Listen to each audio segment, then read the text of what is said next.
就要离开台湾啦，还挺舍不得的啊。今天是最后一天，再过几个小时我们就要去机场喽。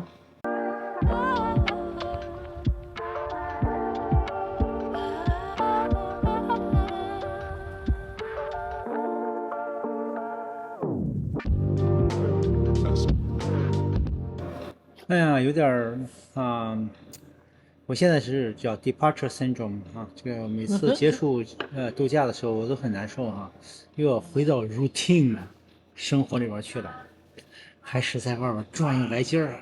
好，离开台湾之前呢，还有一些素材想给大家看，还有一些话想给大家说。今天我们就做一集大陆夫妻平生第一次游台湾的收官篇。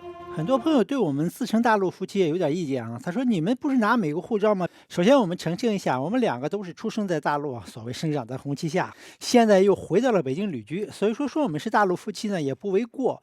另外呢，我们就像我们在这个序列的第一集讲的，我们见了台湾的朋友都是讲我们是来自北京，我们就想测试一下人和人之间的这种善意和温情能不能跨越地理和意识形态的这种隔阂。1个多月了，我们得到的一个答案就是能。怎么着，这个煲怎么样？这是海鲜豆腐煲哈，这个它有蟹黄哦，对了，有蟹黄的味道，但是我怎么都觉得有股水果的味道，有一股香和甜的味道，豆腐特别嫩。这是白色的苦瓜，是裹了一层那个蛋黄，我感觉，非常好吃啊！这怎么像蟹黄？对，有一点苦，但是还就是说很软嫩，不像有的特别硬。这炒的熟的程度非常好。刚才我们说了哈，当我们说我们是北京来的时候，大部分台湾朋友呢，一般都是先愣一下，然后呢，会很有礼貌的跟我们介绍当地的这个景点呢、美食，避免谈论这个容易引起争论的政治话题啊。我们能看出他这种努力，这个跟美国是一样的，是吧？美国也是政治上对立很严重的一个社会，但这不妨碍大家见了面会微笑一下，打个招呼，说说天气啊、球赛啊，大家就是避免谈论政治。当然，当台湾朋友知道我们是从美国过来的时候，马上就开话匣子了哈，这个就是谈论各个方面了，包括政治，这个也可以理解是吧？他 assume 是吧，我们的价值观是一样的，不大可能引起令人尴尬的这种争论。我们非常欣赏台湾人这种态度啊，这确实是一个更平和、更是有善意，同时也更成熟的一种态度，不是吗？这和我们在国内的一些感受啊，形成了很强烈的反差，是吧？因为我们经常在国内被上政治课哈，那很多人会主动跟我们挑起争论，知道我们是从美国过来的时候，我们这儿不是试图在比较台湾和大陆两个几乎完全不同的社会哈。大陆自然有非常优秀的方面哈，我们也想在大陆旅居的过程中想进一步去探索。我们只是想从旅居的角度来讲，当一个陌生人来到一个相对不熟悉的环境里，当地人展现这种善意帮助，而且能够抛却固有的成见，这是非常的让我们感觉到非常的温暖的。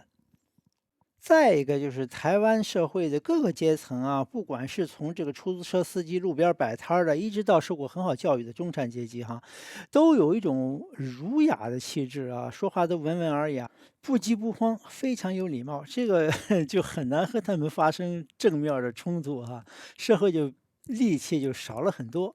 对，其实对我经常在街上，有时候干什么事儿，我就听着旁边有人说话哈，就是在台湾一个好处，你会觉得人家说什么话你都能懂啊。虽然你可能吃饭或干什么，你能听别周围人在说话，我经常就觉得，哎呀，这个特像我们教会谁谁谁，那个特像我们原来教会谁谁谁。原来我们在教会里头，其实那个台湾人很多的，是吧？其实我就以前我也提过哈，有那么5对儿，好像夫妻都关系特别好的，就是他们的那种就是说话的那种节奏、为人处事的方式，在台湾真的是我觉得是代表了大多数人。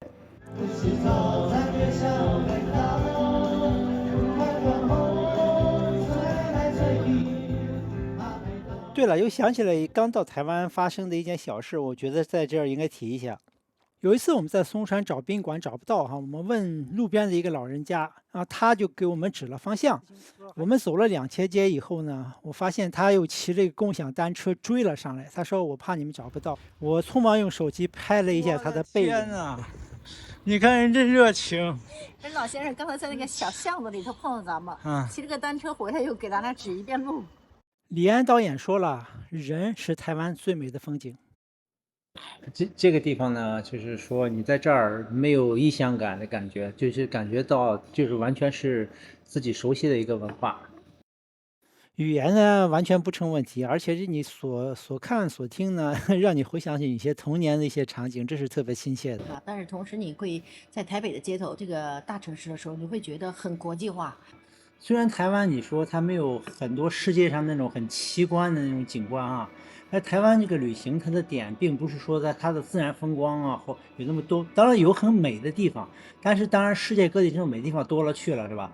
为什么来台湾？实际上来台湾就是来体验这种浓浓的人情味儿，是吧？这种文化上的这种既熟悉呢，又有点差别，这很有意思的东西。而且当地人对你也是感兴趣的。然后我们长着华人面孔，但我们一说话就暴露了我们不是当地人。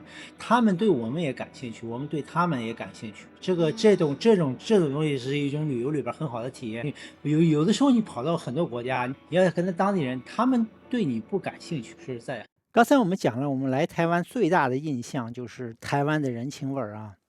这儿我还想多说几句啊，分享一下我来台湾前后的感受。我以前对台湾的印象主要是来自于网络还有媒体，看到更多的是争吵和对立。但是这次台湾行呢，完全颠覆了我以前网络上形成的那些成见啊。这个时代呢，其实网络和自媒体呢，很容易把事情推到极端，不管出于流量或者是某种政治上的目的哈，他们是在放大，而不是在弥合人们之间的分歧。所以说，我们得出的结论就是，永远不要通过网络去认识一个地方，一定要亲身去体验。说到网络哈，其实我们的频道很多朋友也留下很多宝贵的评论。其实我们都是从美国过来的，其实我们很习惯这种不同的意见、不同的看法，这种争论呢也好，交流也好，实际上是有益于给大家提供更全面的信息，对吧？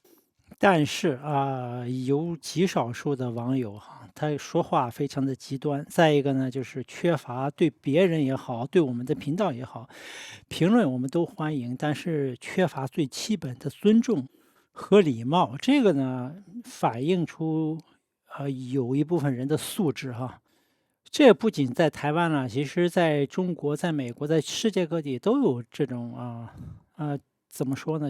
在网上，由于没了这个颜面的问题呢，让这种说话缺乏修养的人，这儿我只是一个小小的提醒啊，我一般不删帖啊，这个就留着它，让大家去鉴定去观展。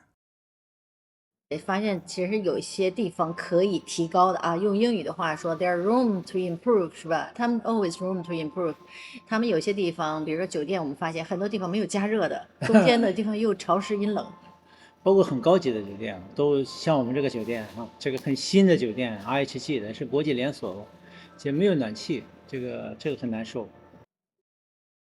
这跟欧洲很多酒店夏天没有空调一样哈，对我们这些旅行者有的时候是个 surprise。我有一次去德国住了一个还是4星级的酒店啊，我发现没有空调，那天又特别热。一般的认为这种高档酒店应该是冷气、暖气，这都是应该是标准的了。实际上不是这样。我们来的时候是春天啊，那时候还有点冷，所以说我们谈到暖气啊，到了夏天是另外一个问题。因为台湾呢，这是一个比较小的岛屿，是吧？气候类型比较单一，这个夏天呢就主打一个热，所以说旅居的时候要慎重的选择季节啊。这个冬天啊，除了台北以外，大部分地方还是很好的。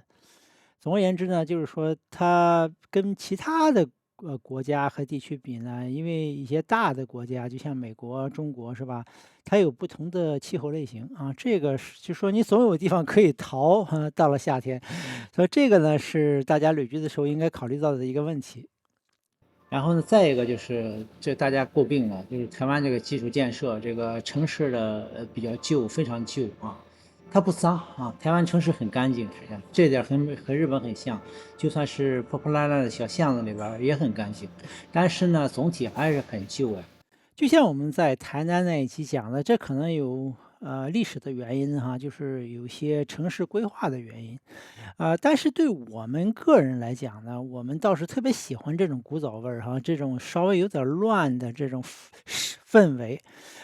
它有很强的这种生活气息，而这个生活气息是不加掩饰的，在台湾。它不是政府这个或者是商业利益推动那种怎么说呢，类似一种表演出来的东西。但是现在台湾呢，已经是人均 GDP 接近5万的发达经济体了。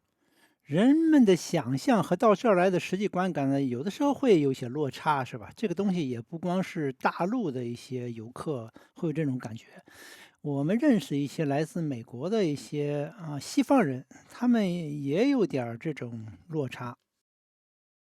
前两节我们谈到了我们在台大和长庚医院就医的体验总体来讲，我们的体验是非常好的，医护人员的水平都非常高，而且非常认真。从价格上来讲呢，跟美国比起来就跟不要钱似的。在这儿退休养老呢，这个医疗体系，台湾的这是世界公认的是足以信赖的。对台湾人来讲呢，基本上是免费的，nothing better than this，right？当然，我们来台湾呢，主要是寻求一个 second 或者 third opinion。我们发现台湾的这个处理方式跟美国还有中国是不一样的，这个很难讲谁好谁坏尤其是在更长的一个期间内说到生活成本呢，台湾大概相当于美国的40%左右实际上是极具性价比的，因为它的生活质量非常高。跟大陆相比呢，它的生活成本大概相当于北京、上海那个水平。但是台湾的痛点是房价这个不光台北了，就是台湾的各个地方的房价都是普遍的高不像中国这2年这个房价崩塌了以后，你可以找到很便宜的地方，台湾你找不到。另外这2年台湾的经济高速发展，超过了日本、韩国现在在前面的只有新加坡了，但是收入分配上却非常的不平衡。劳动阶层包括很多从事非高科技产业的年轻人，他们的收入都是偏低的。我明白，作为旅行者的我们可能不需要面对这些压力。一名网友看到我们的视频后留言说：“这里也许没有你描述的那么好。”镜头里是新竹到台北的高铁，你看这个通勤族已经快挤不进去了。完全理解，作为一个旅行者和一个需要披星戴月的去工作，而且还是赶不上高不可攀的房价的年轻的打工人，可能对一个地方的感觉是有很大差别的。但是这在全世界是一样的，不管是在高收入的国家，比如说北欧、北美，在迅速发展中的中国、墨西哥，劳动阶层甚至中产阶级都在挣扎，怎样跨越这种 rat race 这种无休止的这个格子间里边的这个攀爬。投资、被动收入、提前退休、财务自由、地理套利，这些话题呢，都是我们感兴趣的，也是我们在努力实践的。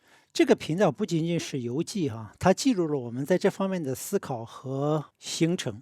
看到这儿，如果喜欢我们的内容呢，如果你还没有订阅，请按一下那个订阅键，开启小铃铛和我们一起探索。咱们就横过马路。你跟他学的谢谢。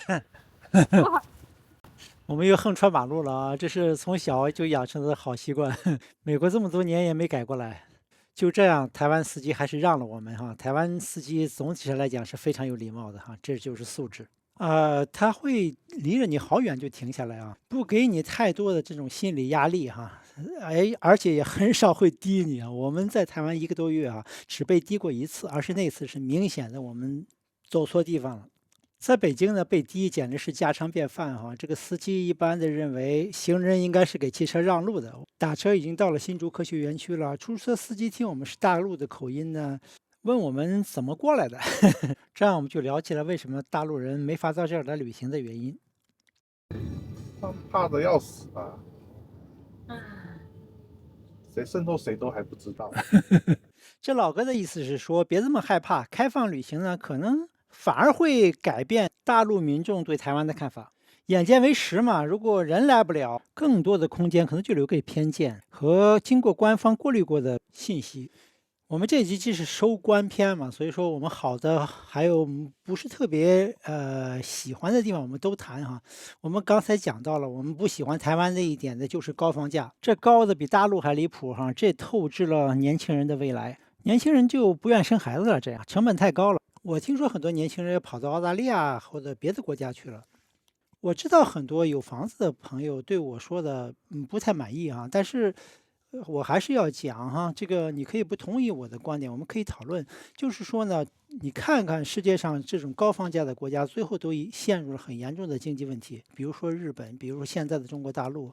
说到投资啊，老实说，花100-200万美元甚至更多哈，在台湾买一个小小的公寓是吧？而且房子已经很老了，我不觉得 make sense 啊。我和很多在美国的台湾朋友也聊过，他们很多人留在美国，也是这种想法，就是说你的居住质量会下降，回到台湾以后，当然台湾有很多更多的便利好处哈，但是就房子而言的话，是一个downgrade如果回来的话。我们到了新竹科学园区了哈，台湾人讲这是竹科啊，这个地方看起来是比台北更整洁，新一点，绿化多一点，对，没那么多高楼的压抑感。对我们有点眼熟啊，有点像美国的科技园区。走过来的，大片大片的工厂。厂房顶上有很多冷却塔哈，做芯片需要很多的水啊。你看这有很多的蓄水池。听说台积电在美国亚利桑那的工厂就面临着一个水源短缺的问题。台积创新馆，看我们能不能进去吧。这个馆呢是对公众开放的哈，但是需要提前一签电话预约。这个事儿我们没有做，我们就跑到这儿来撞撞运气，结果还是进不去。台积电在这儿有一个巨大的厂区啊。新竹科学园区呢没什么好逛的，这些厂房你也进不去。我们随便走走哈，你看这儿有一个居住区哈，这还有一个这个消防队哈。你看消防队的名字直接就是 fire station 是英文了，这说明这块国际化有多强。这块新盘呢还在卖哈，我们本来想进去看看，后来想了想，我们一进去一张口，大家就认为我们是大陆来的，认为我们是逗他们玩了，根本不可能在那儿买房。那个我不知道这个价钱有多少是类似这种房子啊？听那个出租车司机讲，能比台北便宜一半儿，有便宜那么多吗？我不知道哈，网友可以给我们留言。这里有一个学校哈，这个估计是到了放学的时间了，很多家长已经在这儿排起长龙，在这等着接孩子了。你看这些车呀，很多都很豪华哈。这次来台湾呢，我们肉眼可见的就是台湾是非常繁荣的，各种商圈都是人满为患，大家都在消费啊。当然反的方面就是也慢慢的推高了这个通货膨胀。这个和大陆我们旅居的地方呢，就形成了非常强烈的反差啊。大陆呢，现在正是一个经济紧缩的一种周期当然好的方面呢，就是物价非常便宜。这1-2年，我发现台湾人在大陆旅游旅居这样的这个 YouTube 频道越来越多了哈，还发现有些台湾人也在大陆长居，甚至有些都买了房子了。我的感觉就是，大陆和台湾呢，如果这个物价差别进一步的拉大呢，这个是很难避免的哈，这个地理套利嘛。尽管台湾已经是各方面都非常不错的地方了，但是生活成本肯定是大家要优先考虑的一个因素嘛，尤其对于退休族而言。你看在这儿晾菜呢我们已经到了这个新竹的老城区了哈。不可思议，那边就是那边就是新竹啊，这看见这么老旧，可能是他们 old town 感觉。那边就是台积电，现在这儿就这样了。看到路边一个理发店哈，这个上面写着100新台币，大概就是3美元左右。我进去想体验一下这个3美元能剪出什么样的头发来。唯一的理发师呢是一个胳膊上还有纹身的这种女性哈，她手里当时还拿着剃头刀，她瞪着我们说：“哎，100新台币，仅限光头。”我愣了一下，因为他牌子上没这么写，是吧？然后，但是感觉他还听到我这么问，还特别生气的样子哈。这个，尤其是他瞪着我们，手里还拿着还有把刀。所以说我给太太使了个眼色，我们就撤了。公正的说，这个不友好的人世界各地都有哈。如果在台湾待久了，我想这种事情，大家都会碰上1-2次哈。应该说，这是我们在台湾唯一的一次不愉快的经历哈。整体上来讲，在我们去过的所有的国家和地区里面，台湾毫无疑问是最友好的一个地方，没有之一。好，这是我们人生第一次来台湾，我们一共拍了16期长视频，那希望能给大家带来一个全面的、客观的、有观点、有深度的一个介绍。台台湾的东海岸我们还没去呢，我们将来一定会回来啊。在这之前呢，我们还要去探索世界的其他地方，让我们一起探索。谢谢。